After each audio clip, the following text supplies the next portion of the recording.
Untuk menjaga daya beli konsumen, banyak perusahaan memilih untuk mengurangi volume atau ukuran produk atau memilih opsi kedua. Halo teman-teman, selamat datang kembali di channel KJA ASP Official.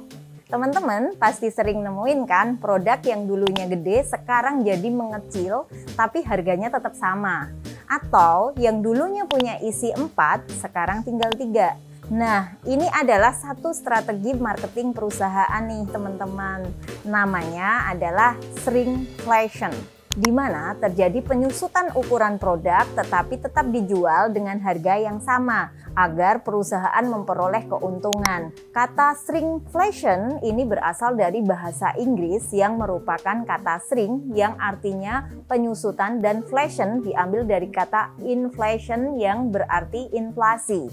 Tujuan perusahaan menerapkan strategi shrinkflation supaya bisa mengendalikan biaya produksi teman-teman.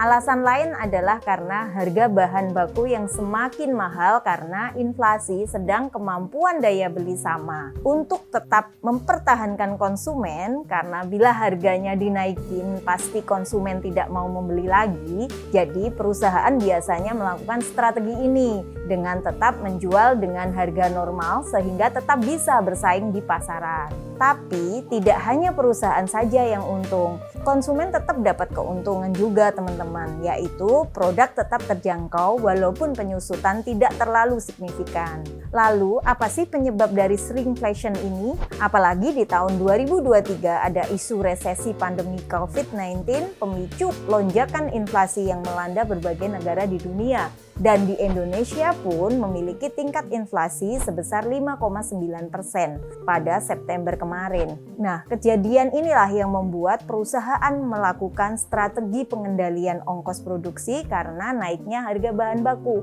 Lalu bagaimana ya supaya pebisnis terutama pelaku UMKM bisa menghadapi efek dari inflasi ini? Seorang pengacara hak konsumen di Amerika Serikat yaitu Edgar Dorsky mengatakan bahwa terdapat 3 solusi bisnis untuk hadapi inflasi. Yang pertama adalah menaikkan harga produk.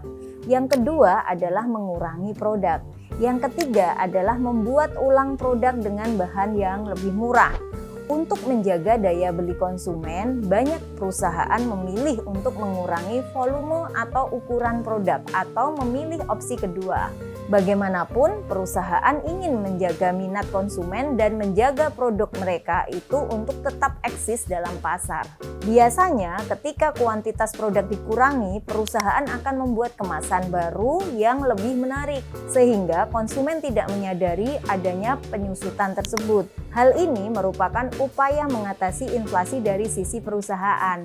Menarik dari penjelasan sebelumnya, sekarang kita tahu bahwa penyebab shrinkflation dipicu oleh 3 faktor, yaitu yang pertama, biaya produksi tinggi. Naiknya harga bahan baku menjadi penyebab utama shrinkflation. Biaya produksi yang meningkat diakibatkan naiknya harga bahan baku, komoditas, energi, dan tenaga kerja akan membuat margin keuntungan produsen menurun.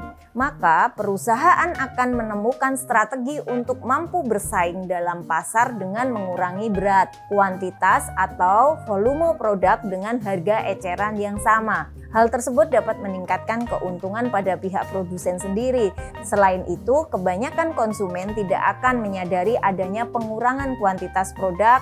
Yang kedua, permintaan pasar dalam kurva permintaan. Kadang-kadang tren dan permintaan produk dapat berubah dengan drastis. Hal tersebut membuat perusahaan perlu membuat strategi baru atau membuat ulang produk mereka. Nah, yang ketiga itu persaingan pasar. Biasanya persaingan yang ketat juga dapat menyebabkan penyusutan produk. Perusahaan makanan dan minuman ringan umumnya sangat kompetitif karena konsumen sendiri dapat menemukan berbagai produk pengganti yang ditawarkan kompetitor atau yang tersedia di pasar. Maka dari itu, perusahaan mencari opsi untuk mempertahankan kepercayaan konsumen dan keuntungan mereka.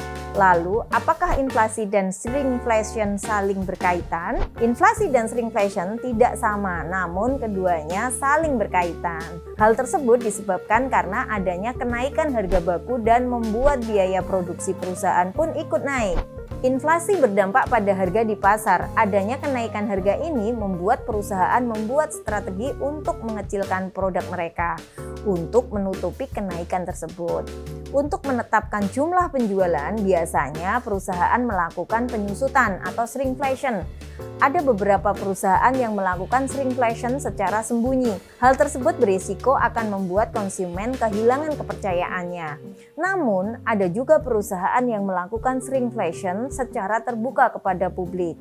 Nah, bagaimana teman-teman? Apakah teman-teman masih bingung? Baik, saya akan berikan contoh shrinkflation ya. Fenomena shrinkflation di Indonesia yang ramai dibicarakan oleh netizen saat ini adalah makanan ringan. Makanan ringan apa? Ya berupa snack jagung yang semakin mengecil produknya. Tetapi di negara-negara lain seperti Amerika, Jepang, India, dan masih banyak lagi juga banyak terjadi. Di Amerika sendiri, sekotak tisu dalam beberapa bulan sebelumnya memiliki sekitar 65 lembar. Namun, karena inflasi di Amerika tengah melonjak, perusahaan menyusutnya menjadi 60 lembar. Di negara Inggris, Nestle memperkecil kaleng kopi Nescafe Azera Americano yang semula 100 gram menjadi 90 gram. India pun demikian. Sabun cuci piring ukuran batang diperkecil menjadi 135 gram yang semulanya adalah 155 gram.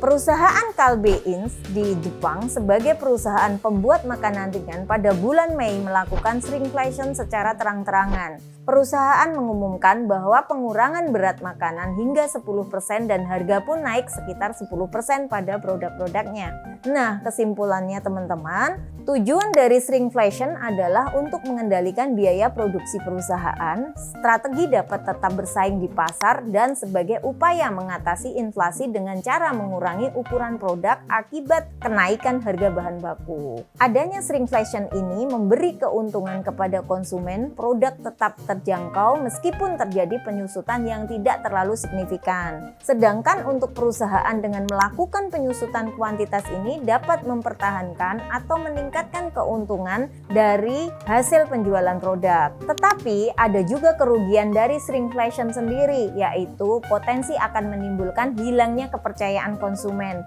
apalagi jika ada perubahan pada bahan bakunya. Konsumen akan merasa tidak adil dengan hal tersebut. Selain itu, persaingan antara perusahaan satu dengan yang lain tidak akan sehat dikarenakan adanya penyusutan kuantitas produk. Shrinkflation memang membuat beberapa konsumen merasa dirugikan. Namun, pihak konsumen perlu sadar juga mengenai keadaan ekonomi yang sedang tidak stabil saat ini. Jika teman-teman memiliki bisnis, perlu hati-hati dalam menggunakan metode shrinkflation ya.